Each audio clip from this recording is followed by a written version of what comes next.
আমি লাইফে একটা জিনিস শিখেছি, সেটা হলো ফ্যামিলিকে অনেক ভালোবাসতে হবে, ফ্যামিলির সাথে অনেক টাইম কাটাইতে হবে, কারণ আপনার একটাই জীবন, এই জীবনেই ফ্যামিলিকে বেশি ভালোবাসতে হবে। Please like and follow. Hello everyone, this is Fatema, welcome Fatema blogs. সকাল সকাল উঠে দেখি জেরিন, আয়ান, তারপর আখিরা সবাই চলে আসছে, কারণ আজকে আমরা যাব হলো ঘুরতে। আমি বুঝতেই পারি না তারা এত সকালে চলে আসবে। তারপর হলো দেখেন, আমি, যারা, জায়ান, আমরা সবাই রেডি হয়ে যাচ্ছিলাম। এখানে হলো জায়ান হলো যারা জুতা পরে দিছে। জায়ান না অনেক লক্ষ্মী, মাশাআল্লাহ। আমার ছেলেটা সব সময় ভাই বোনের অনেক কেয়ার করে। তো আজকে আমরা দুইটা গাড়ি নিয়ে যাব, কারণ ফ্যামিলি মেম্বার সবাই আছে। সো সেই জন্য ভাবলাম যে দুইটা গাড়ি নিয়ে যাই। একটা গাড়ি নিয়ে গেলে একটু যাওয়া ডিফিকাল্ট হবে, সো সেই জন্য দুইটা গাড়িতে সবাই উঠতেছে। আমি ডিসাইড করে দিচ্ছি যে কে কোন গাড়িতে যাবে, কিভাবে যাবে। তো এই যে এখানে হলো ভাই, আখিকে, তারপর হলো মাওইমাকে। মাওইমা হলো জামান ভাইয়ের মা, মানে আমার বোনের হাজব্যান্ডের শাশুড়ি। সো মামিমা এসেছে, সো মামিমাকে ওই গাড়িতে দিয়ে দিলাম, আর সব বাচ্চা কাচ্চা আমার গাড়িতে উঠে আমি নিয়ে রওনা হব।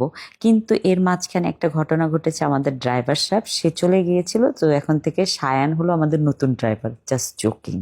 সায়ান মানে গাড়িতে উঠলে তার ড্রাইভিং করতে খুব ক্রেভিং হয়, তো সেই জন্য হলো সে ড্রাইভিং সিটে বসে সব সময় গাড়ি ড্রাইভ করার চেষ্টা করে। আর জায়ান এখানে দেখো, আমি যখনই বললাম যে সায়ান ড্রাইভার সাহেব, এটা বলা মাত্রই জায়ান আমাকে এসে ভয় দেখাচ্ছিল।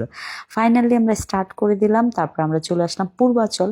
পূর্বাচল একটা জায়গায় এসেছি, এখানে হলো সবাই মিলে আগে খাবার খাবো, তারপর আমাদের যে জায়গায় যাব লোকেশনে ওখানে যাব।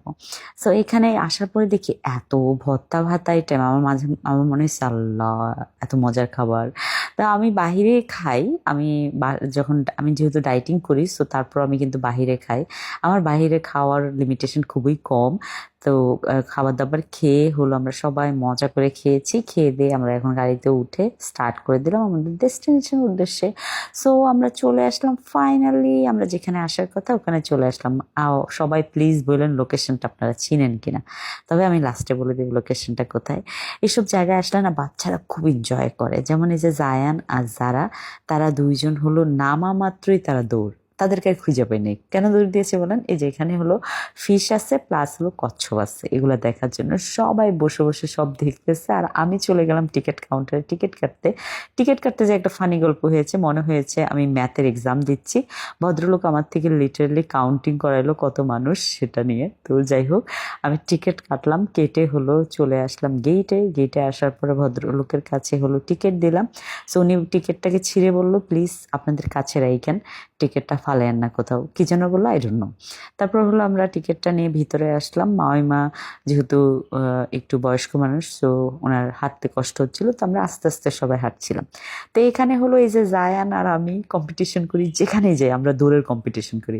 আর আমি সব সময় জিতি। বলেন কেন? কারণ আমি আমার ছেলেকে জিততে দিতে চাই না, এরকম না। অনেক বাবা মা আছে যে নিজে হেরে বাচ্চাকে জিততে দেয়, এটা ভুল, ভুল, ভুল, ভুল। কারণ আপনার বাচ্চা যখন, আপনি হেরে যখন বাচ্চাকে জিতে দেবেন, তখন আপনার বাচ্চা খুশি হবে। কিন্তু আপনি যখন জিতে যাবেন, আপনার বাচ্চা তখন কষ্ট পেয়ে তার ভিতরে একটা এনার্জি আসবে যে না, আমার মাম্মাকে আমার হারাইতে হবে। তো যখন আমার বাচ্চা আমাকে হারাবে, আমি সবচেয়ে বেশি খুশি হব ওই মুহূর্তে। আমি হেরে যেও জিতে সেলিব্রেশন করব তখন। যাই হোক, আমরা ভিতরে চলে যাচ্ছিলাম। জায়গাটা খুবই সুন্দর, ন্যাচারাল একদম। এটা হলো জিন্দা পার্ক। এর আগে আমি গিয়েছিলাম, আবার আসছি ফ্যামিলির সবাইকে নিয়ে। কারণ আমি আমার ফ্যামিলির সাথে সব সময় ভালো টাইম, ভালো মুহূর্ত কাটাইতে চাই। কারণ আমার একটাই জীবন, এই জীবনে আমি অনেক বেশি ফ্যামিলিকে টাইম দিতে চাই। Thank you so much for watching my video. Bye bye, আল্লাহ হাফেজ।